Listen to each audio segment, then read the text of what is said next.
Monthly Roundup number 21, August 2024, by Zvi Moshowitz, August 19th, 2024. Strictly speaking, I do not have that much good news to report, but it's all mostly fun stuff one way or another. Let's go. Bad news. Is this you? Patrick McKenzie. This sounds like a trivial observation, and it isn't. No organization which makes its people pay for coffee wants to win.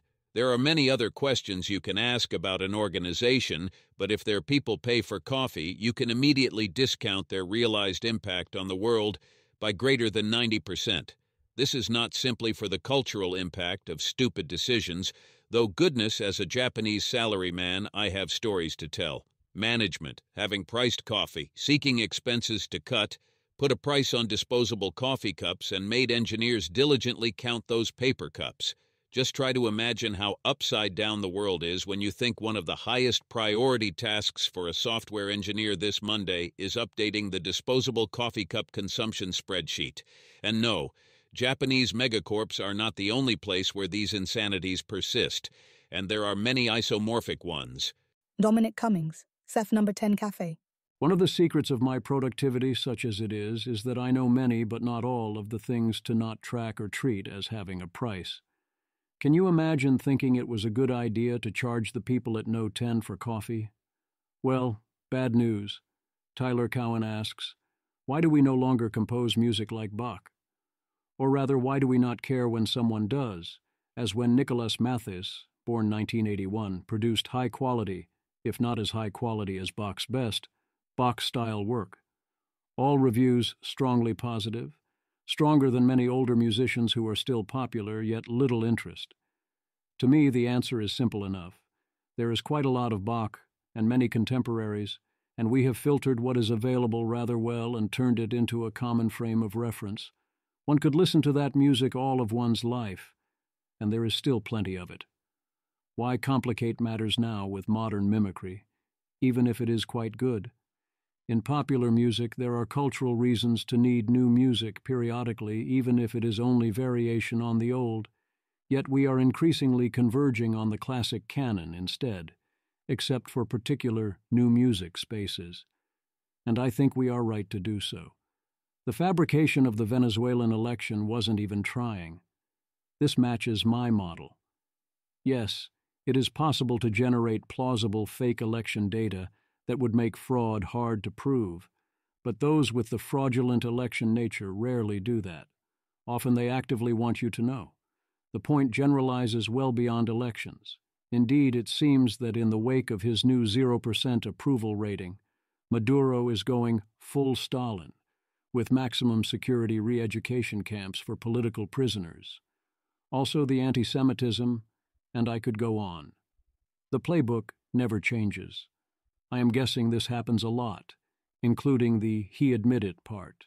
Kelsey Mekyar, HVIC Rep Legit, just said, we know our prices are competitive because we meet with all the other vendors in the area at least once a year to make sure we're in alignment. This was their defense to my husband's complaint on how they completely took advantage of my mother. Some bleep about to go down in Charlotte, NC, if they don't fix their mistake. A whole different reason to beware when engaging in air conditioner repair. Disney tries to pull a literal, you signed up for a Disney Plus free trial, so you can't sue us for killing your wife defense, saying that he agreed to arbitration in all disputes with Disney. Others claim this is bad reporting and it's due to buying tickets for Epcot, and I guess that is slightly better. Still, it's a bold strategy. I've been everywhere, man. Where am I gonna go? Kevin Lacker. Peter Thiel on his struggle to leave California. Seattle. Worst weather in the country. Las Vegas. Not that big a fan. Houston. Just an oil town. Dallas. Has an inferiority complex. Austin. Government town. Miami. The vibe is that you don't work. Nashville. Just looks away. Americans spent 1 hour 39 minutes more per day at home in 2022 than they did in 2003. Or are we sure this isn't good news? Abstract. Results show that from 2003 to 2022, average time spent at home among American adults has risen by 1 hour and 39 minutes in a typical day. Time at home has risen for every subset of the population and for virtually all activities. Preliminary analysis indicates that time at home is associated with lower levels of happiness and less meaning, suggesting the need for enhanced empirical attention to this major shift in the setting of American life. Vivek, there's no proof of causation here, but it is interesting that participants reported sleeping half an hour more and commuting half an hour less. And then they reported working at home 40 minutes more and away about the same less, and a smaller identical roughly 1.1 shift for leisure activity towards home. As someone who spends most of their time at home, home is amazing, up to a point. I do think I spend too much time at home and don't go to enough things. It is because home got more awesome, not because away got worse, but it still happened. It's too damn easy to not go outside. Tyler Cowen warns that larger teams and difficulty in attributing credit and productivity often means greater credentialism. Without other ways to tell who is good, companies fall back upon legible signals like degrees or GitHub profiles. He predicts credentialism will become more important, not less. I agree with his problem statement and disagree with his assessment of the impact of AI on this, for which see the post AI numbered 78 when available. Grocery Store Blues. As with many things, when the capitalists declined to open a grocery store in a food desert, there was probably a reason.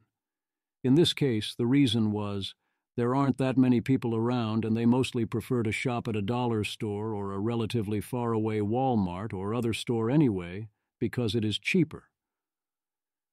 I do see the argument. A grocery store in an area provides substantial consumer surplus over and above existing options.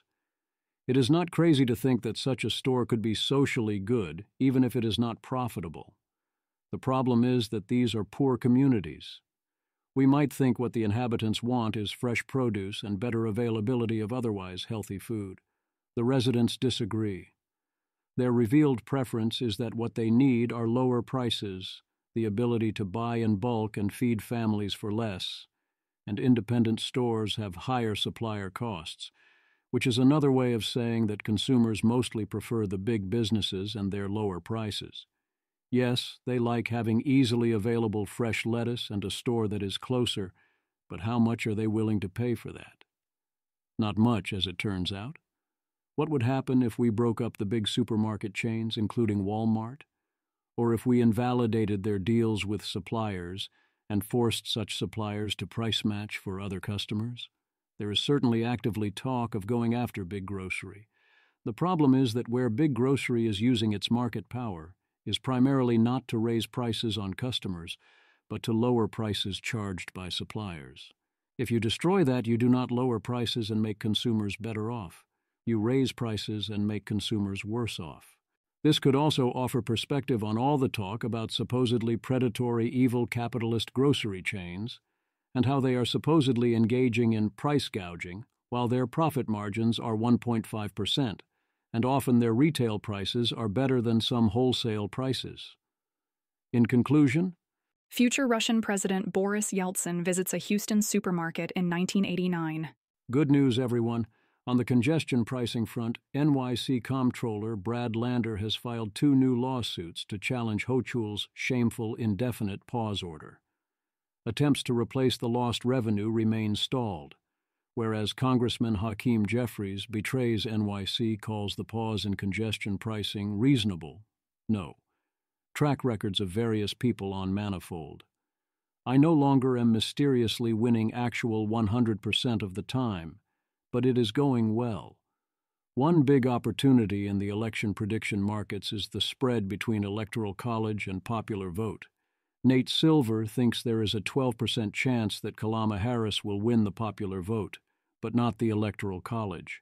Polymarket says this is 21%. It could, of course, happen, but 21% seems clearly too high. Opportunity knocks. Shameless plug, take 2. My 501c3 Balsa Research is looking to fund 2 Jones Act studies, but only has the funds right now to do one of them. Help us do both instead. I think these are very worth doing, and if it works out, we have a model we can scale. My dear and deeply brilliant and talented friend Sarah Constantine is looking for work on ambitious science and tech projects on strategy, research, marketing, and more.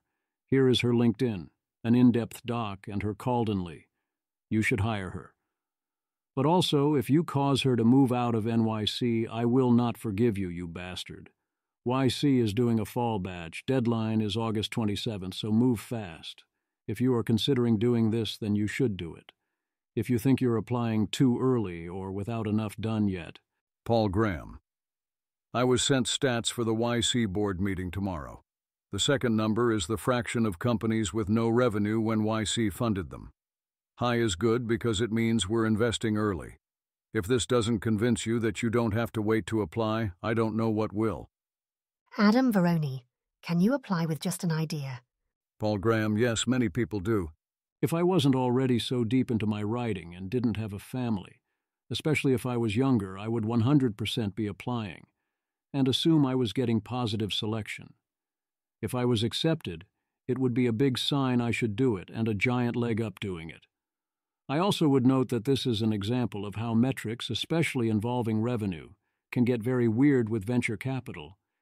If you can't get impressive revenue, there are reasons to consider postponing revenue until it can look impressive or you don't have to get funding for a while. IFP is hiring an assistant editor for Santi Ruiz and paying $3,000 for a successful referral. While I cannot condone this, who has food? The locals are actually excited to constantly eat. Epic Maps, Europe's Great Divide. Maya. Revealed preferences for which countries have good cuisine. The image shows a map of Europe divided into two categories: countries with more local restaurants, colored red, and countries with more foreign restaurants, colored blue. This map suggests that southern and Mediterranean European countries tend to have more local cuisine restaurants, while northern and eastern European countries have a higher prevalence of foreign restaurants. The locals they know. The interesting zone is the Balkans, not counting Greece. You essentially never see their cuisine in America, so it's hard to know if they're right to stay local. Iceland is presumably more about supply than demand.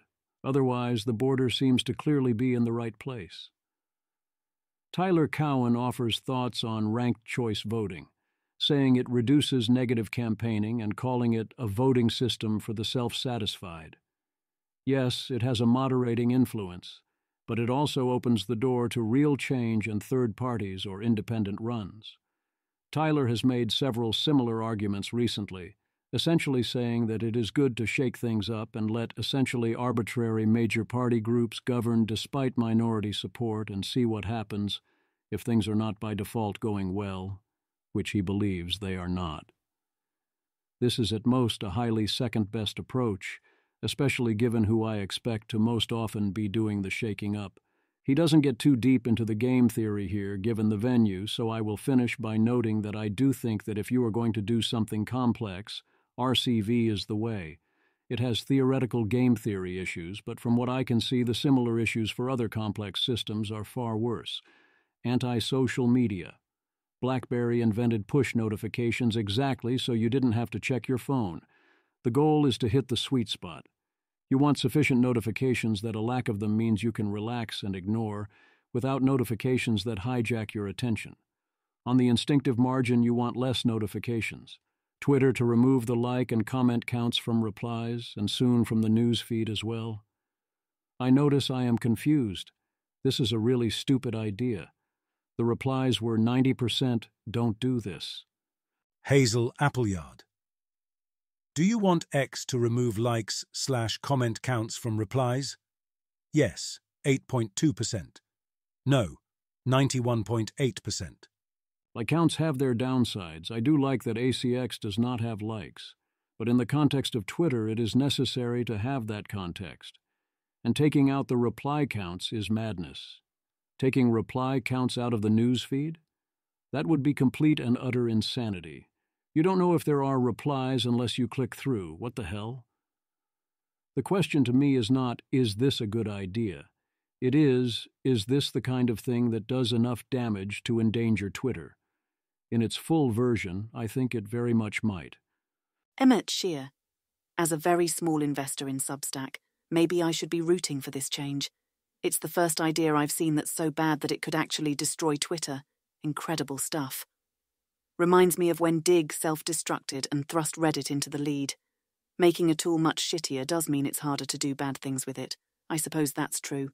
I'll make you a deal. If this happens, you can stay and use the plastic kid's cutlery, and I'll go somewhere they let me have a real fork. I hope they think better of this, and also hope TweetDeck does not follow this change. Also, it would be great if Twitter stopped all but blocking Substack links.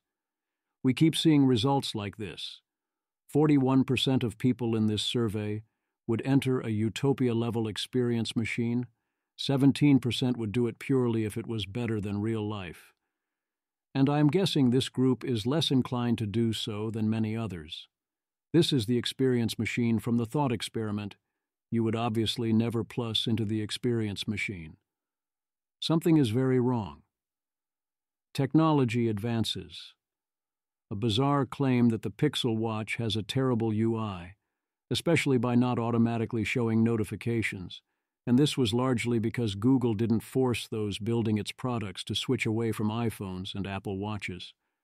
Except that I asked Gemini and Claude, and no, the Pixel Watch does notifications in the obviously correct way. The culture issue is still there. You absolutely have to use your own products. Emmett Shear. On the other hand, when I interned at Microsoft on Hotmail in 2004, everyone used Internet Explorer and Outlook. So when I tried to tell them about Gmail on Firefox and that they were in deep trouble, no one really reacted. They didn't disagree, but they didn't really get it. Proles. Yes, this is why when in an all-hands meeting, Eric Schmidt was challenged about being photographed using an iPhone, he shot back that everyone in Google should switch back and forth between iPhone and Android once a quarter. Switching back and forth is plausibly even better. Periodically, I see people reinvent the proposal of communication services, here text and email, often also phone and so on, where the sender pays money, usually with the option to waive the fee if the communication was legit and worthwhile. Switches and physical buttons are better than touchscreens, Navy finally realized in 2019. When will the rest of us catch up? Certainly there are times and places for touchscreens, but if a system includes a touchscreen, then on the margin there are never, ever enough buttons and switches. Google enshittification. An in-depth case study on the enshittification of Google results and how major media products and brands are one by one being mined in bust-out operations that burn their earned credibility for brief revenue via SEO glory. And that's, mostly, without AI generating the content, which will doubtless accelerate this. Why is this a hard problem to solve? I get the argument that if 99% of SEO spam is detected, you still lose to the 1%. The problem with that argument is that these are brands. Suppose Google has to deal with 10 million pages, all from different sources, 9.9 million of which are SEO spam optimized, to defeat whatever algorithms Google was found to be using yesterday or last month or last year. They can iterate more and faster than you can. You have to use some algorithm on all of it. You have lots of restrictions on how that works. You move at the speed of a megacorp. Sounds hard. I think there are solutions to that, at least until everyone adjusts again, given that Google has Gemini and can fine-tune or even outright pre-train versions of it for exactly this purpose. There are also a bunch of other things one could try. Google has not even tried integrating direct user feedback, despite this being the one known answer for sorting quality, and Google having every advantage in filtering that data for users that are providing good information. I realize this is a super hard problem and a continuous arms race, but I flat out think if you put me in charge of Google Search and gave me a free hand and their current budget, I would solve this. Where I don't understand at all are the major brands getting away for extended periods with their busting out and selling out their quality, often dramatically. If a large percentage of users know that, without loss of generality, going off the OP's claim without verifying, Better Homes and Gardens is now SEO-optimized Homes and Gardens, and has increasingly been for years. Don't tell me it is hard for Google to notice. The point of a major brand is that it has an ongoing linked reputation. It is not as if such moves are not naked-eye obvious. If you have to, you can have a human annual review at a random time of all major websites above some traffic threshold, based on a random sample of recent Google search-directed activity. Then that modifier gets applied to all searches there for a year, up to and including essentially an internet death penalty. Even if you went overboard on this, it likely costs only 8 figures a year to maintain, 9 at the most, a small price to pay in context. For science, here's a new candidate for most not okay thing someone openly did in a study. So this is mostly offered for fun, but also because Oliver Traldi is importantly right here. Oliver Traldi. However low your opinion of studies, it should probably be lower. Sucks. LMFAO. The data journalist who did this study didn't believe the alcoholics either, so he just doubled their numbers for no good reason. Now people quoting it as if it's fact. Really amazing stuff. At least every other study besides this one is real and reliable. Forbes. The source for this figure is Paying the Tab by Philip J. Cook, which was published in 2007. If we look at the section where he arrives at this calculation and go to the footnote, we find that he used data from 2001 to 2002 from NESARC, the National Institute on Alcohol Abuse and Alcoholism, which had a representative sample of 43,093 adults over the age of 18. But following this footnote, we find that Cook corrected these data for underreporting by multiplying the number of drinks each respondent claimed they had drunk by 1.97 in order to comport with the previous year's sales data for alcohol in the U.S. Why? It turns out that alcohol sales in the U.S. in 2000 were double what NESARC's respondents, a nationally representative sample, remember, claimed to have drunk. I mean, you can't just do that. You know you can't just do that, right? One obvious reason is that the distribution looks like that because it is missing people who say they don't drink and are lying. And in general, there's no reason to think drinks unreported scale linearly with drinks reported. The other reason is that not all alcohol that gets sold gets consumed. You can't simply assume that every time someone buys a drink or a bottle that it gets fully consumed. That very obviously is not what happens. Government working. Government actually working, hopefully. More perfect union. Breaking, banks, credit card companies, and more will be required to let customers talk to a human by pressing a single button under a new Biden administration proposed rule. The Consumer Financial Protection Bureau rule is part of a campaign to crack down on customer service doom loops. The Federal Communications Commission is launching an inquiry into considering similar requirements for phone, broadband, and cable companies. And Department of Health and Human Services and U.S. Department of Labor are calling on health plan providers to make it easier to talk to a customer service agent, according to the White House. Rachel Toback. From a personal perspective, I love this. From a hacking over the phone perspective, I'm hoping these banks, credit card companies, etc. update their identity verification protocols, or we're going to see quicker hacking/account takeover when reaching a human is required quick. Andrew Retek. Does this apply to when I reach out to government services that have frozen my bank account? It took over a week to get a person on the phone who could do anything at all about the issue. My cynical take is that this won't apply to federal or state call centers that cause way more damage than any private company. I hope I'm wrong. Imagine being so despairing that you think slowing down bank phone calls is necessary to introduce friction into identity theft. Still, yes, that is a real concern, especially if banks are actually stupid enough to continue to allow voice ID. Every time the bank apologizes for asking me security questions, I reply, "No, this is good. I would be worried if you weren't asking, thank you for checking." Is graft here in the good old USA different? Ben Landau Taylor. Every time I talk about graft in the U.S., someone says, "Oh, but graft here is different. They have to go through sinecures and patronage networks. No one just steals the money." And no, that's ridiculous, Cope. They can also just steal $500 million. Links to a story about Medicaid fraud, and provides text. Certainly the PPP showed that we do fraud on a massive scale when given the opportunity, or at least allow it, same as everyone else. America, bleep. Yeah. Your periodic moment of appreciation for the First Amendment and periodic reminder that this degree of free speech is a very specifically American thing. British politician Miriam Cates, but the invention of social media has exponentially increased the speed at which protests can be triggered, organized, and spread. Yet online anonymous users can say whatever they like without repercussions. Freedom without responsibility is just anarchy. We should not try to regulate what is said online.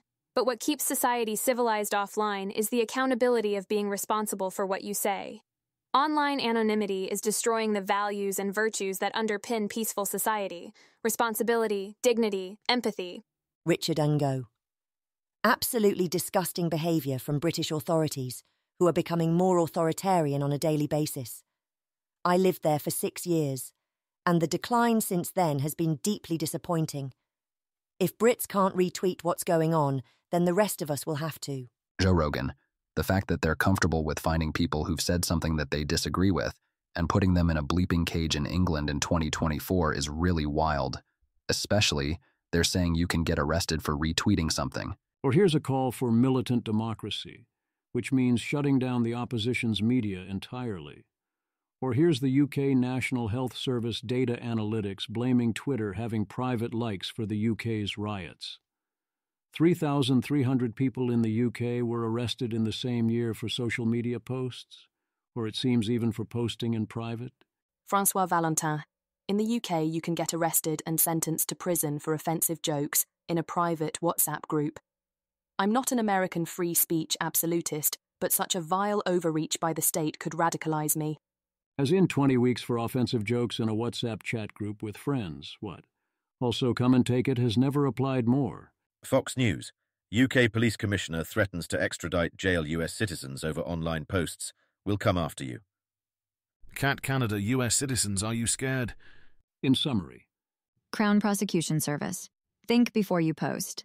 Content that incites violence or hatred isn't just harmful. It can be illegal. Rothmas. A British man once wrote a book warning us about this. Robert Long. Me whenever I learn more about speech laws in the UK. The image shows a meme-style cartoon of a character dressed as a Revolutionary War-era American figure, sitting at a desk with patriotic symbols, gold bars, and fast food, in front of a laptop displaying an eagle. Robert Long. Me when I don't think before I post. TBF, I do think before I post, and you should too, but I sure am glad that the police can't make us. The EU also joined the fun, having the nerve to threaten Americans who might dare talk to each other online. Mason. The EU is threatening X with legal action in relation to a planned interview between Elon and Trump, as it may generate detrimental effects on civic discourse. Thierry Breton. With great audience comes greater responsibility, #DSA. As there is a risk of amplification of potentially harmful content in EU in connection with events with major audience around the world, I sent this letter to Elon Musk. European Commission. Thierry Breton, member of the Commission. Brussels, 12th of August 2024. Dear Mr. Musk, I am writing to you in the context of recent events in the United Kingdom, and in relation to the planned broadcast on your platform X of a live conversation between a U.S. presidential candidate and yourself, which will also be accessible to users in the EU. I understand that you are currently doing a stress test of the platform. In this context, I am compelled to remind you of the due diligence obligations set out in the Digital Services Act, DSA, as outlined in my previous letter. As the individual entity ultimately controlling a platform with over 300 million users worldwide, of which 1/3 in the EU, that has been designated as a very large online platform, you have the legal obligation to ensure X's compliance with EU law, and in particular the DSA in the EU. This notably means ensuring, on one hand, that freedom of expression and of information, including media freedom and pluralism, are effectively protected, and on the other hand, that all proportionate and effective mitigation measures are put in place regarding the amplification of harmful content in connection with relevant events, including live streaming, which, if unaddressed, might increase the risk profile of X and generate detrimental effects on civic discourse and public security. This is important against the background of recent examples of public unrest brought about by the amplification of content that promotes hatred, disorder, incitement to violence, or certain instances of disinformation. It also implies I, informing EU judicial and administrative authorities without undue delay on the measures taken to address their orders against content considered illegal, according to national and or EU law. I, taking timely, diligent, non-arbitrary and objective action upon receipt of notices by users, considering certain content illegal. II, informing users concerning the measures taken upon receipt of the relevant notice, and IV, publicly reporting about content moderation measures. In this respect, I note that the DSA obligations apply without exceptions or discrimination to the moderation of the whole user community and content of X, including yourself as a user with over 190 million followers, which is accessible to EU users and should be fulfilled in line with the risk-based approach of the DSA, which requires greater due diligence in case of a foreseeable increase of the risk profile. As you know, formal proceedings are already ongoing against X under the DSA, notably in areas linked to the dissemination of illegal content and the effectiveness of the measures taken to combat disinformation. As the relevant content is accessible to EU users and being amplified also in our jurisdiction, we cannot exclude potential spillovers in the EU. Therefore, we are monitoring the potential risks in the EU associated with the dissemination of content that may incite violence, hate, and racism in conjunction with major political or societal events around the world, including debates and interviews in the context of elections. Let me clarify that any negative effect of illegal content on X in the EU, which could be attributed to the ineffectiveness of the way in which X applies the relevant provisions of the DSA, may be relevant in the context of the ongoing proceedings and of the overall assessment of X's compliance with EU law. This is in line with what has already been done in the recent past, for example in relation to the repercussions and amplification of terrorist content or content that incites violence, hate, and racism in the EU, such as in the context of the recent riots in the United Kingdom. I therefore urge you to promptly ensure the effectiveness of your systems and to report measures taken to my team. My services and I will be extremely vigilant to any evidence that points to breaches of the DSA and will not hesitate to make full use of our toolbox, including by adopting interim measures, should it be warranted to protect EU citizens from serious harm. Yours sincerely, CC, Linda Yaccarino, CEO of X, Thierry Breton. Elon Musk, bonjour. Smart people being stupid. Remember the absurdity that is Einstein, Descartes, Feynman, and others saying, "Oh, I am not especially talented or smart"? Yeah, not so much. David Bessis. People typically assume innate talent for others, rarely for themselves. What did Einstein, Descartes, Feynman, and Grothendieck think of innate talent? Check out these fascinating quotes. Albert Einstein. I have no special talent. I am only passionately curious. René Descartes. For myself, I have never presumed my mind to be any way more accomplished than that of the common man. Richard Feynman. I was an ordinary person who studied hard. There are no miracle people. Alexander Grothendieck. This power is in no way some extraordinary gift, like an uncommon cerebral strength. Such gifts are certainly precious, worthy of the envy of people, like me, who haven't been blessed with them at birth. Ross Reingansju. Once upon a time at trading firm, I realized that most interns were terribly miscalculated about their own skill level because they only really thought about the other interns who are at their skill level or better. This rhymes with Richard Ngo's observation that highly intelligent people are often bad at understanding what it's like to not be highly intelligent, I would posit, because their attention tends to slide off the cases around them where people are not. Today's mental lightning bolt, courtesy of Richard, is that the same process can happen on other qualities. He notes empathy, but I'd add conscientiousness, appearance, enthusiasm for birdwatching, artistic skill, wealth, EA-ness, blog readership. I definitely underestimated, and at other times overestimated, my talents and advantages, but I was never under the illusion that I had no special talent. But I didn't before think I was that special about recognizing I had talent. and still can't actually relate to Einstein, thinking he didn't have any, beyond curiosity. Richard Ungo is saying, this applies to a lot of other things beyond intelligence. Richard No. Highly intelligent people understand most things very well, but are often terrible at understanding what it's like to be dumb. Similarly, highly empathetic people understand most experiences very well, but are often terrible at understanding what it's like to be selfish or evil. Anecdotally, people who are brilliant in most other ways can be terrible teachers. Picture academics giving talks that only a handful of people can follow. That last part I thought was common knowledge, which perhaps reinforces the point. Brilliant people can be brilliant teachers, or they can go over your head, and I have been known to draw from both columns. Some theories on why people do not take advice. It's a good list. My main emphasis would be that mostly people absolutely do take advice, especially the standard advice. So we're left giving the advice that people already aren't listening to, or we focus on the parts they don't listen to, rightly or wrongly. If I had to guess, I would say people take advice roughly as often as they should.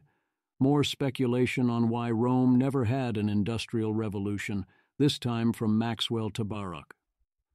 What we have here is a failure to communicate.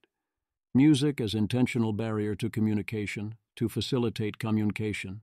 11. I'm confident enough in this take to write it as a PSA. Playing music at medium-size or larger gatherings is a Chesterton's fence situation. It serves the very important function of reducing average conversation size.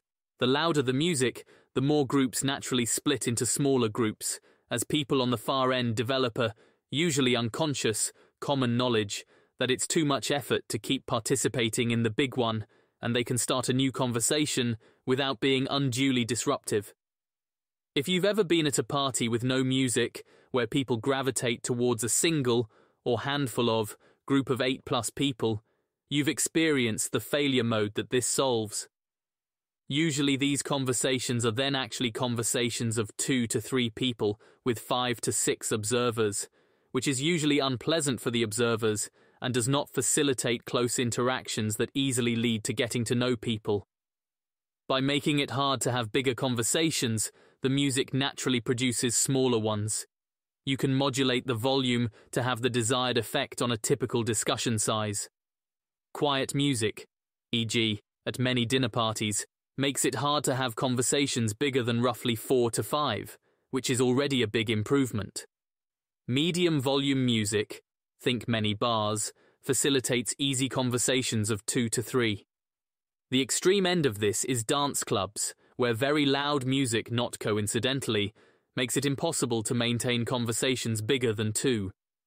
I suspect that high decoupler hosts are just not in the habit of thinking, it's a party, therefore I should put music on, or even actively think music makes it harder to talk and hear each other, and after all, isn't that the point of a party? But it's a very well-established cultural practice to play music at large gatherings, so, per Chesterton's fence, you need to understand what function it plays. The function it plays is to stop the party-destroying phenomenon of big group conversations. My experience is usually that a conversation with 2 to 3 people and 5 to 6 observers is fine. Even 20 observers can be fine. That's a panel. But only if those 5 to 6 observers know they are observers. When there are 5+ people trying to actively participate, that is usually a disaster. There are, of course, other conversations where you do not want observers, and you benefit from intimacy or privacy. And yes, there can be that situation where it would be higher value to split the conversation, but people do not feel social permission or see a good way to do so. So I can see an argument that some amount of this can be useful. But also, no. In general, we should be wary of this sort of make things worse in order to make things better. You are making all conversations of all sizes worse in order to override people's decisions. You should be very suspicious of this, especially given that you have to do actual damage in order to have much impact. I can see light dinner music levels in some settings, especially actual dinner parties, where you really want the groups to stay small. Also, the music itself can be nice. I would still confidently say that by default, The music ends up far too loud for everyone and a nightmare for people like me that don't have the best hearing. For example, I'd offer this slight modification. Dance clubs make it impossible to maintain conversations bigger than one. The sound is by default, to me, physically painful at all times, potentially injuriously so. You have to yell to the person right next to you to do even the most basic things. Yes, the argument is that you let your body do the talking. Perhaps getting rid of people like me is part of the point. But yikes. Does typical bar music facilitate easy conversations of 2 to 3 people? Perhaps, but mostly, I see it make even those conversations harder. It's impossible to make an N-person conversation actively hard without making an N-2 conversation worse. It's so easy to go so loud it's hard to talk. One of my otherwise favorite restaurants, Tortilleria, plays music loud enough that I don't take people there for conversations. Video killed the radio star. Eliezer Yudkowsky asks a question I often wonder about. Why do people so often choose to learn via video rather than over text? Eliezer Yudkowsky: I don't understand people who learn better from video than text. Why would your own thoughts about absorbing material always run at the same rate? And that rate is the lecturer's voice? Do they never stop and think? Do they never need to? Maybe this is a skill issue and I need to learn the UI? Quotes, great big dot saying, I find it a lot more annoying if it's not YouTube, because on YouTube I have keyboard shortcuts for pausing, rewinding, fast-forwarding, speeding up, and slowing down. I should clarify for the benefit of Jungians, my words are meant literally enough that when I say I don't understand, I actually mean that I am epistemically confused and curious, not that I morally disapprove of the act of preferring video. I really had not expected before today that video likers would consider frequent ongoing speed manipulation to be part of their standard process. Today, I learned. To me, there are 2 big advantages to voice or video over text. 1, you can listen to voice in situations where reading won't work well. The central examples are you are walking down the street, or in a vehicle, or working out, or you want to do it as more of a relaxation thing. 2, audio, and especially video, is higher bandwidth than the transcript. You get to see people interact and move. You get to hear the details of their voices. If all you do is read the words, you are potentially missing a lot. Sometimes that matters. Or it is important to have good fluid visual aids. I vastly prefer reading in most cases. I especially hate that videos are impossible to search and scan properly, or to know if you have the right one. Super frustrating. When people send me videos, I have a very high bar to watching, whereas it's easy to check out text and quickly tell if it has value. But also I recognize that my hearing and audio processing is if anything below average, whereas my ability to process written words is very good, although vastly slower than others like Tyler Cowen. Too much information. Scott Aronson's daily reading list is to reading what I am to writing. I am honored that he spends 12 hours a week on my blog. One does not have many of those bullets. He also reads WAPO and NYT, ACX, Not Even Wrong, although this one rarely updates anymore, Quanta, Quillette, The Free Press, Mosaic, Tablet, Commentary, several Twitter accounts, Graham, Yudkowsky, Deutsch, many Facebook updates and comments that he says in total often take hours a day, roughly 50 archive abstracts per day, plus books. He has noticed that this is approaching 8 hours a day, 7 days a week, and that this means often the day ends and Scott hasn't created anything, and often without him even feeling more informed. So the obvious first thing to say is he's going to have to make some cuts. Let's start with the newspapers. I subscribe to Bloomberg, The Washington Post, and The Wall Street Journal so I can access links as needed, and likely I should bite the bullet and add a few more to that list, even though it feels very bad to subscribe to things you mostly don't read or even check, e.g., NYT, The Atlantic, FT. How many newspapers do I read on a daily basis? 0. I will occasionally scan one, or check for news on a particular event or on AI generally. What I do not find useful is the thing my family used to do in the mornings, which is to read the newspaper. Twitter allows me to do this while having confidence that if something is important, it will still come to my attention. I do not think Facebook can substitute for Twitter here, so if concerned with current events, one would otherwise still need to scan and partially read one newspaper. I do think you can very safely cut this down to one newspaper. If you want two, it's to have both a blue paper and a red paper. You don't need both WAPO and NYT. So I would absolutely lose one or the other, and also be more selective on articles. If you are literally Tyler Cowen and can read at 10x speed, sure, read 5 papers. The rest of us mortals, not so much. Next up are what one might call the magazines. This seems like a reasonably sized list of choices here, in terms of places to look for good material. But surely one would not be so foolish as to read most of their offerings. I have the free press on my RSS feed, but well over half the time I see a post headline, maybe read one paragraph or do a few seconds of skimming and move along, most of what they offer is not relevant to my interests. That will be less true for Scott's interests, but still a lot of it is doubtless irrelevant or duplicative. As an experiment, I'm going to go to Quanta, a name I didn't recognize. Okay, it's a science magazine. A decent chunk of these posts sound potentially interesting to either of us, but how many of them seem vital enough if one is overloaded? I say none, unless I recognized a good author or otherwise got a recommendation. I decided to keep going with Quillette, which I remember can host good posts sometimes, but again, when I checked, I didn't see anything important or compelling. It is odd what they choose to focus on. I went back as far as June 7th, when they had a post on AI existential risk that if I'd seen it at the time I would have been compelled to read and cover, but I can already tell it's bad.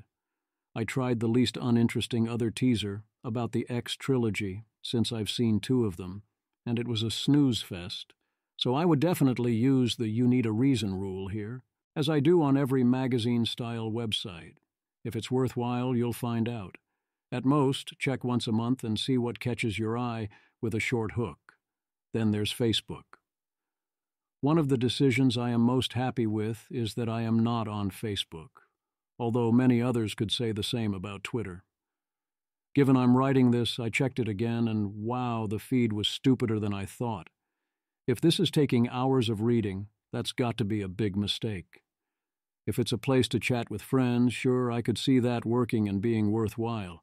This sure sounds like something else, given it is taking hours. At minimum, I'd start very, very aggressively unfollowing all but a core of actual good friends and a few high-hit rate other accounts. People often ask how I am so productive. One of the keys is that I am ruthless about filtering information and choosing what to consume in what amount of detail, and I'm still nowhere near ruthless enough. Memory holes. It is indeed frustrating when people deny one's own lived experiences. Brittany Wilson. One disorienting thing about getting older that nobody tells you about is how weird it feels to get a really passionate, extremely wrong lecture from a much younger person about verifiable historical events you personally remember pretty well. Memetic Sisyphus. I worked retail when Obamacare became law and before I could work OT as much as I wanted. But when it passed, it meant my hours got restricted to 34 a week, so they didn't have to give me full benefits. So I didn't get health care, and my paychecks were smaller. Elita, Cuting MS. No, you stopped getting overtime because the economy was in a recession and unemployment spiked to 11%. Your employer just lied to you. Yes. Yeah, this is exactly what the OP was talking about. The replies are mostly full of other people telling stories about what happened to their jobs or ability to find jobs or to their insurance. Almost none of it is good. My own experience is that Obamacare made it extremely expensive to not have a legible full-time job with a large employer. The marketplace is outrageously expensive, and what you get in exchange is not good insurance. Luckily, I didn't have to deal with employers trying to dodge insurance mandates, so I can't speak to that, but it seems like what people responding to incentives would do. Wet ground causes rain. Dances. Do not assume people understand why they do what they do, such as praying for rain. It turns out you pray for rain in order to convince people you caused it to rain. We study the climate as a determinant of religious belief. People believe in the divine when religious authorities, the Church, can credibly intervene in nature on their behalf. We present a model in which nature sets the pattern of rainfall over time, and the Church chooses when optimally to pray in order to persuade people that it has caused the rain. We present evidence from prayers for rain in Murcia, Spain, that the Church follows such an optimal policy and that its prayers therefore predict rainfall. In our model, praying for rain can only persuade people to believe if the hazard of rainfall during a dry spell is increasing over time, so that the probability of rainfall is highest when people most want rain. We test this prediction in an original dataset of whether ethnic groups around the world traditionally prayed for rain. We find that prayer for rain is more likely among ethnic groups dependent on intensive agriculture for subsistence, and that ethnic groups facing an increasing rainfall hazard are 53% more likely to pray for rain, consistent with our model. We interpret these findings as evidence for the instrumentality of religious belief. None of this implies that anyone involved understands why the prayers correlate with rain. Instead, everyone involved is making the mistake of confusing correlation with causation. The main thesis suggested is the instrumentality of religious belief, which seems like one of those "why did we need a study for this" conclusions when this broadly construed. Yes, people choose to believe and be more religious when they think there is something in it for them. The evidence for this is overwhelming. Also overwhelming is the evidence that when people around you are religious, that makes you and future generations more similarly religious. Still, it's pretty cool to notice the pattern that in many places prayers for rain happen most when rain is most likely. What else follows this pattern? Many medical remedies are similar, happening when people would naturally get better. Calling time out or anything else will break up a scoring run, since such runs are mostly random. More generally, if there is any kind of mean reversion effect, anything that responds to poor outcomes will correlate with improvement in results. A fun reminder that the wisdom of crowds technique works best when people do not compare notes. Otherwise, people, correctly, mostly discount their private information in the wake of all their public information, which prevents proper accounting for the private info. Robin Hanson suggests the implication would be to ban people who do research from participating in markets, while observing this move would be obviously dumb. I would distinguish the difference between markets, where you express opinion largely directionally, versus wisdom of crowds, where you care a lot about magnitude. For markets, giving people more information is fine. You don't mind if people move towards the market price. Get them to the church. Lyman Stone is back to remind us that the cell phone-based data on church attendance makes no sense and is obvious measurement error. I love this especially because, Lyman Stone. And I commend the author for following up the 2023 version with a N of roughly 5K sample, asking people religion plus cell phone behaviors. He found almost a third of Jews don't take their phones to church, and that's almost a third of Jews who take online surveys. This image shows survey results on smartphone habits related to religious worship services and other activities across different religions, attendance frequencies, and locations. The data indicates that a majority of people across various religious groups and attendance levels always bring their phones to religious services, with some variation between groups, while also comparing this behavior to bringing phones to other locations like grocery stores and movie theaters. As a Jew, you are very much not supposed to take your phone to church. If you did for some reason go to a church, then go ahead. Presumably, you are visiting a friend or viewing the architecture. But if you are attending weekly services, which would be at a synagogue, then it would be Shabbat. You are not supposed to operate electronic equipment on Shabbat, or according to many, even turn on a light. It is very hard to even carry a cell phone without accidentally doing that. For the Orthodox, it is clearly forbidden, as it is the carrying of a non-essential item. So, yeah. Even if it were not required anyway, it would seem obvious to me that one should do one's best not take one's phone into religious services for overdetermined reasons. There is a bunch of other cool stuff in the thread. Devin Pope then responded to Lyman here, including this chart, which suggests that this method works more generally. Devin admits the task is super hard and notes everyone mentions the Orthodox Jew measuring problem, but suggests this is the best we can do. This table compares predicted attendance or usage, based on cell phone data, to actual attendance or transactions for various business locations like retail stores, restaurants, and entertainment venues. It demonstrates that cell phone-based predictions are generally close to actual figures for most locations, though with some variations. So have you talked to a user? I laugh, but I have created multiple companies, and in no case did I do remotely enough user talking. Devon. Allegations of market failures often reflect imagination failures by analysts, rather than a genuine incentive problem. Lighthouses were long used by economists as a textbook example of the free rider problem, until Coast discovered that many lighthouses were supported by fees charged by nearby ports. Michael Nielsen. That's not so much an imagination failure as a basic lack of contact with reality failure. Patrick McKenzie, have you actually talked to a user? Is a question which I wish tech could export to e.g. economists researching impact of financial innovation on particular populations of interest. Dave Guarino. I get many policy people coming to me per month, and to all of them I say, oh, you should help one person with the process and see what you learn. The take-up rate is about 10%. Epistemic blinders abetted by social norms are blinding. Devon. A recent highlight was when a guy who'd never spent time in a high-inflation country sent me an email about this post saying, "That's not right. Theory predicts X, so Y can't be true, even though you're seeing right in front of your eyes." Dave Guarino. Now it's simple. Assume a can opener energy right there. Dave Caston. Corollary. You can rapidly become the person in your office with the argument-winning anecdotes on a subset of issues with less than 1 week of labor. I now wonder if this is the actual causal arrow for why CEOs care about anecdotes so much. It was an early career cheat code for them. Mr. Smith, this is one of the secrets of McKinsey. I show up and do that week of work, and then I'm the most credible guy until I leave. Anecdotes are a sign that you know the particulars of time and place and have some idea what you're talking about. Most people don't. It sets you apart. Patrick McKenzie.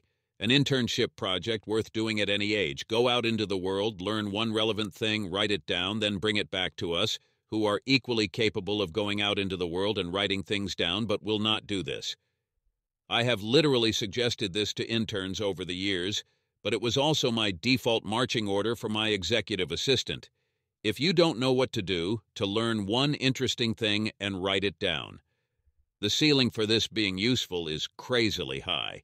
And while one could perform years of academic effort to do a study with controls, etc., given how low the fruit hangs, you can probably have an artifact worth reading for the price of a single coffee conversation or 5 user interviews or similar. There are very many companies at which conduct 5 user interviews is a deliverable, and there is a process requiring multi-stakeholder coordination and be a humbug. You have email, you have Zoom. This can be done any afternoon you decide to do it. So help me if I have one more conversation with someone whose objection is, but how would I find a user of a product which has as many users as MacBooks? Have you considered walking into a Starbucks and briefly visually inspecting surroundings? What? No, that's crazy. Patrick McKenzie Monthly.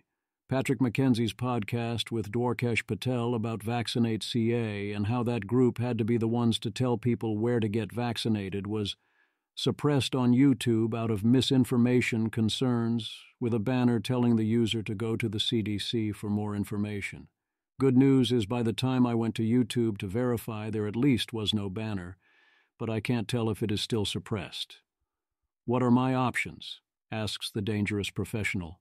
Full thread is recommended. Patrick McKenzie.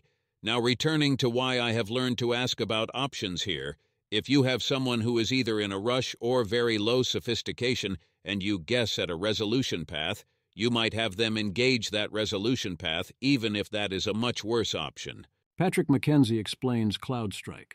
Interview with art dealer Larry Gagosian turned into Maxims. Great format, would be cool to build a GPT for this. would be a good example, except we don't have the source interview handy. Thread on, busting out. Maxing out use of your credit before you default, in any sense of both words on it, is a great trick, except you can only do it once. The good news is we have gotten a lot better at noticing this happening in real time. I had experience with a variation of it myself, the transformation of recreational gamblers into beards that place bets for professionals, including the parallel action in actual financial OTC markets.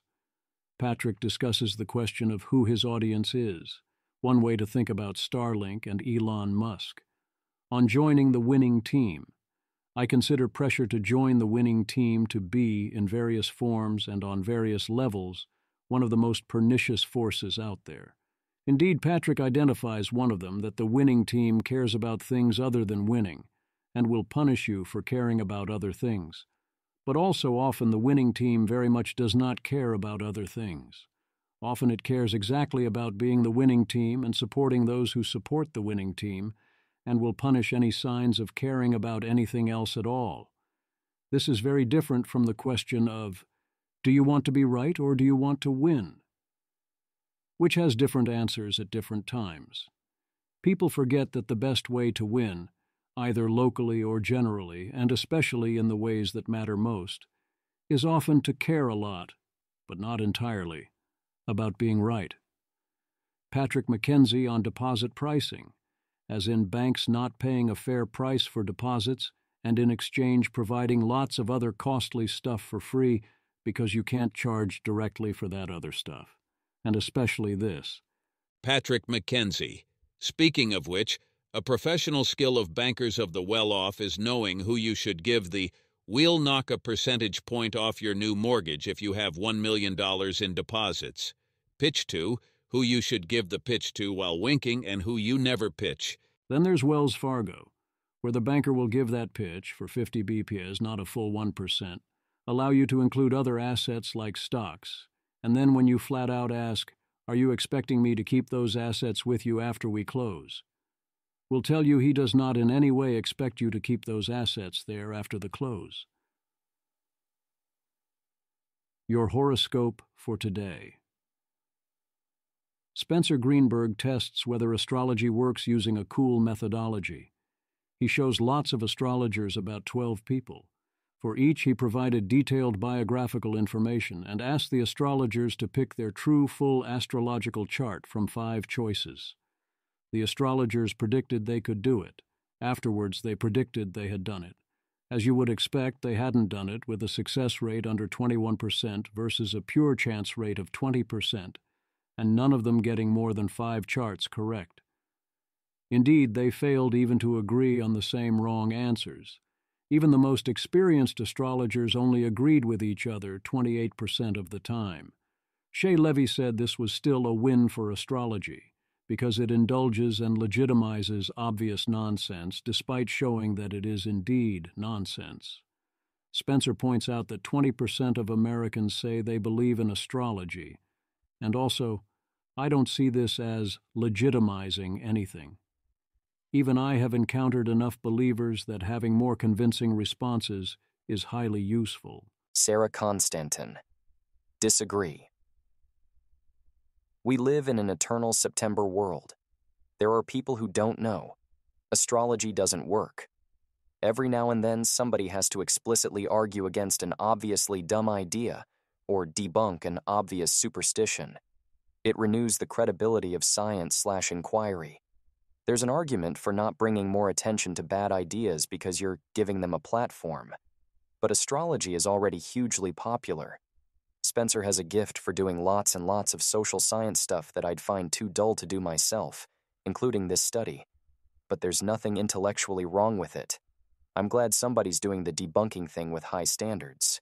Indeed, I would find doing this study extremely boring. Kudos to Spencer for doing it. Good advice. Travel edition. A group of MR links led to a group of links that led to this list of obvious travel advice. It seems like very good obvious travel advice, and I endorse almost all points. My biggest disagreement is actually jet lag. It can absolutely be beaten, by most people anyway. if you want to make that a priority and are willing to devote a day to doing that. I did a lot of things right when I won Pro Tour Tokyo, but one of them was flying in a day early in order to spend it on fixing jet lag. I basically rented a hotel room, listened to music, relaxed, and did nothing else except go to sleep at the right time. If you have to be on badly enough, you should totally do that. With the warning that jet lag when you return tends to be worse, as you've tapped out certain resources, and I still don't know how to properly handle that when going to places like Japan, so do something important right after coming back is mostly a bad idea if you couldn't have done it on the destination's schedule. Notice that often you very much can. The list also highlights 3 things. 1. A lot of the value of travel is essentially this old Chelm story: you experience things that are worse to make you appreciate how good you have it. Yet I agree with the author here that this does not last long enough to justify such trips repeatedly.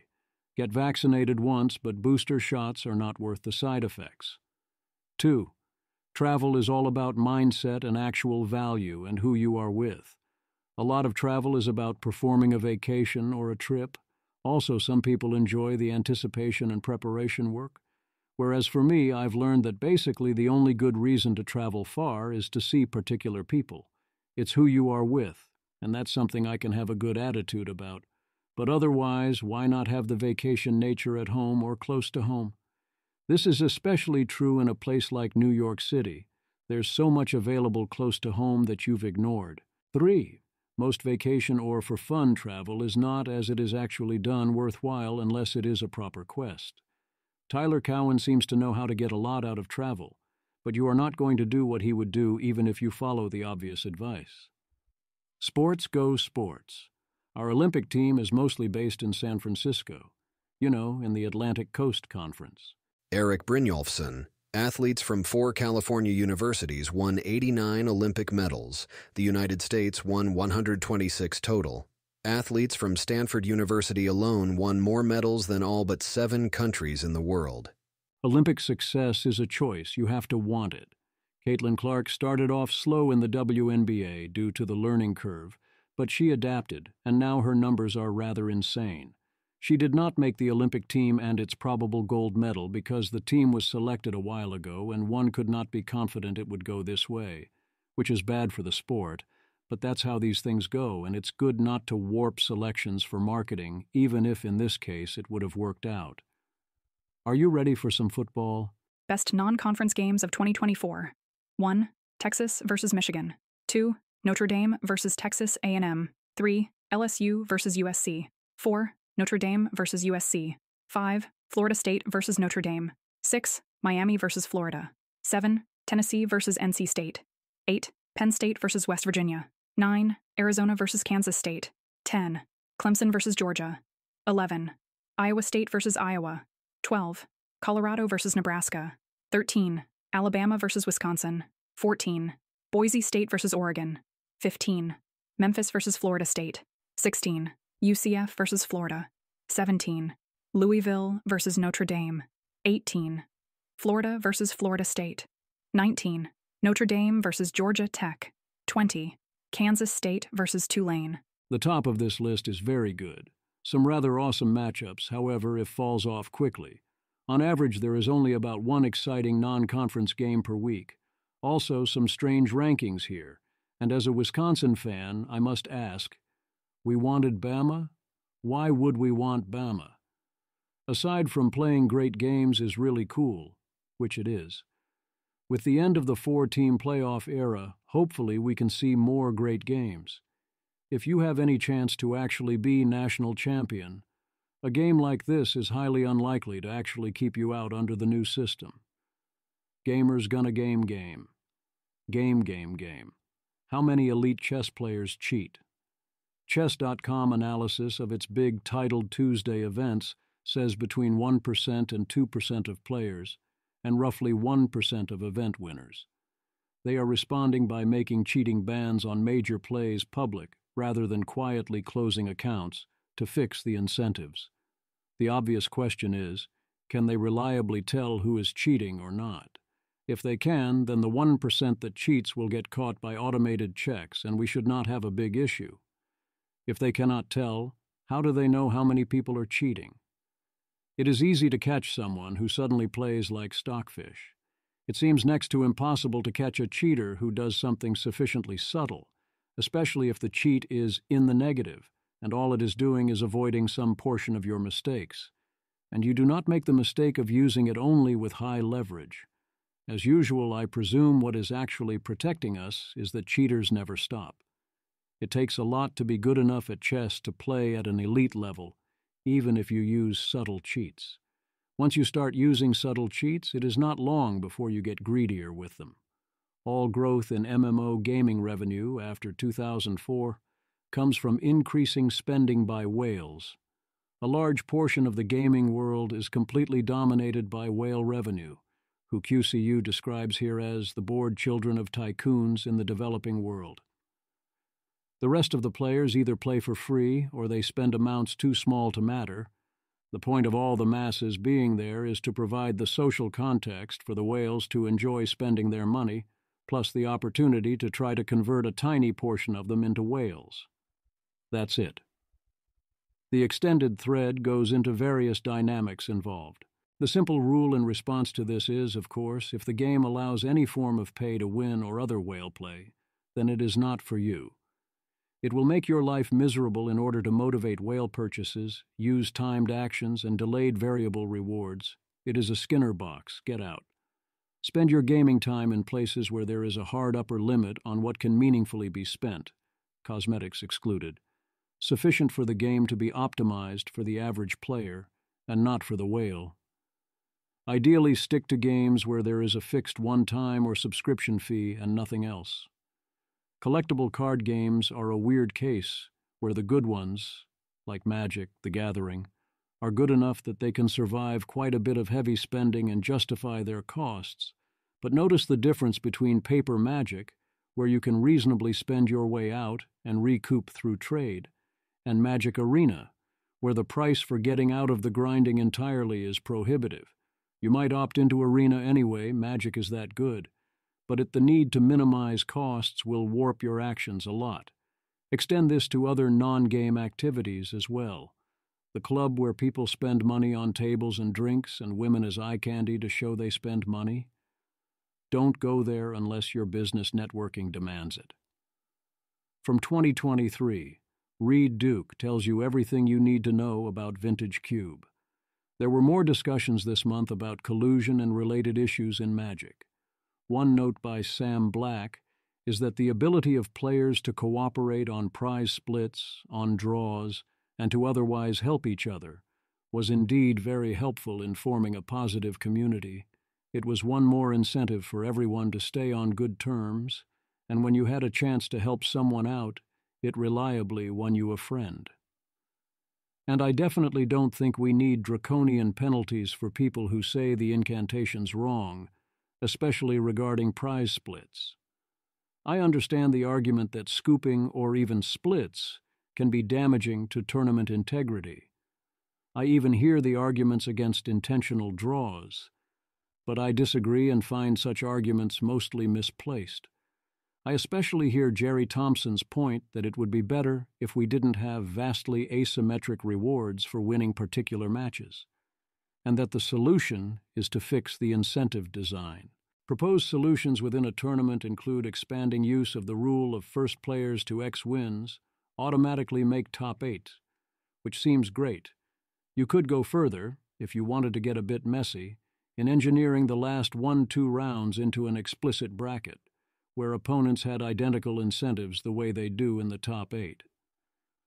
This month's game activity included continued play of Hades, where I'm rapidly approaching diminishing returns, but for now it's still fun, and Shin Megami Tensei V Vengeance, where I've been postponing going for the win to try and figure out how to get to the hidden ending. But one of the quests isn't appearing right, and it requires a bunch of grinding. I have enough stashed items that if I wanted to give up on being level 99 and just win on one of the other paths, I could probably do that rather quickly. I do notice I'm disappointed in the choices I'm offered at the end, given the story, and that they don't seem to contrast as interestingly as past games in the series. I tried out Vault of the Void. It has some cool different mechanics than most Slay the Spire variants. You can hold onto cards, but only draw up to 5. You carry energy over with a hard cap. You can discard cards for more energy. You build a deck of 20 out of your collection each battle, rather than looking for card removes. The game doesn't support a third full act, so it doesn't have one. Bravo on that. Alas, it has severe problems. The balance is off. Each character, so far anyway, seems like it has a powerful thing you're supposed to do that scales, but it's always fiddly and feels like piling incremental advantages on top of each other. Most of all, a huge portion of the challenge is in the last fight against the Void, and a lot of this is that it slowly adds a bunch of curses to your deck and otherwise scales. So in a genre where your top priority is always card draw and card selection, they're screaming at you to do more of that. My last run, I found a card that lets you remove a curse from your deck in battle, and it's in a class about deck manipulation and making things cost 0, so I basically recursed that card over and over, and I got bored enough I accidentally took 1 damage out of 95, and I'm sad about that. I do like the idea of souls are a currency, and also they reduce the HP of the final boss, which is an attrition war, so try not to spend them, but the execution needs work. Another issue is that the other boss battles simply are not scary enough. Also, your route planning too often forces your hand on a simple which path lets me go to more stuff theory. Also, I'm officially sick of all these unlocks and making us play tons of runs to see what games offer. Once Upon a Galaxy, still in early development, is potentially the lightweight successor to Storybook Brawl.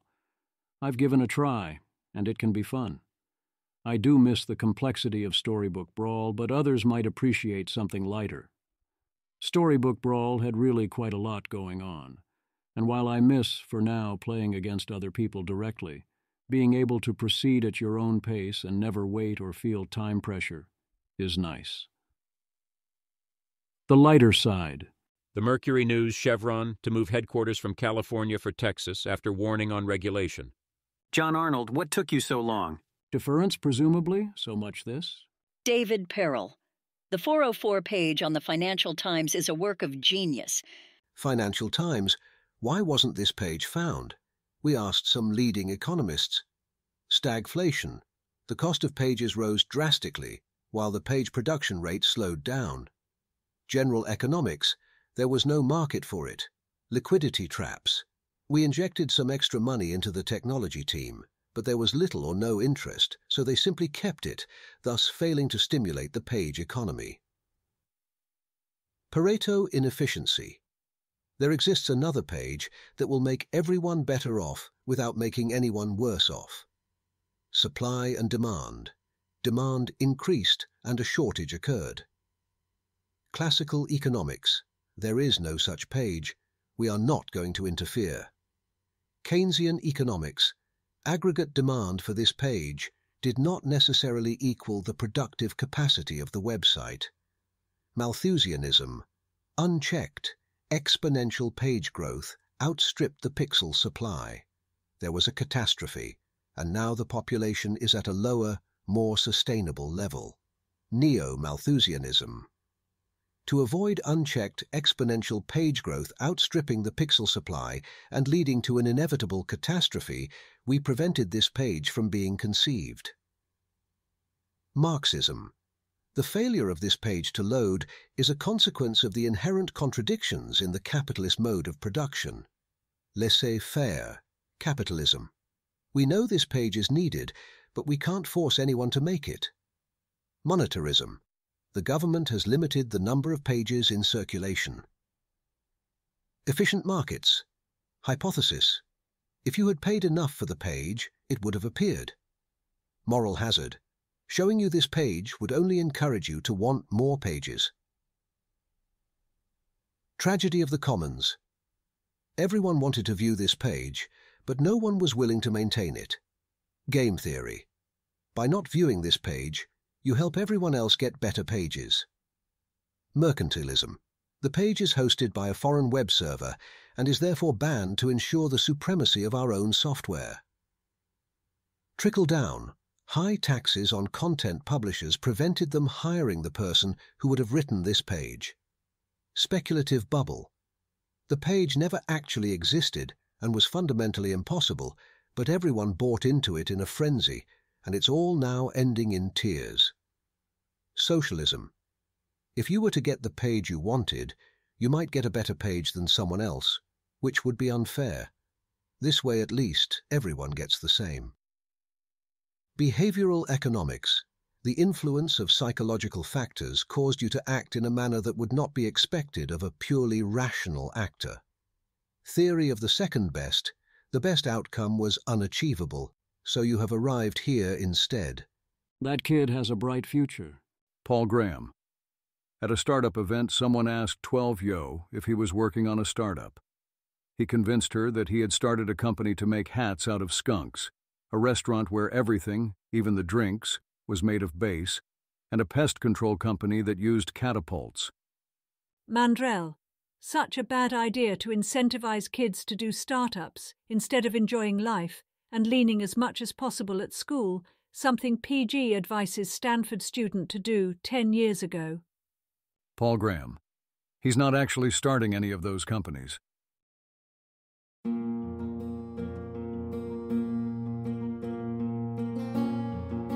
This has been an episode of the Don't Worry About the Vase podcast.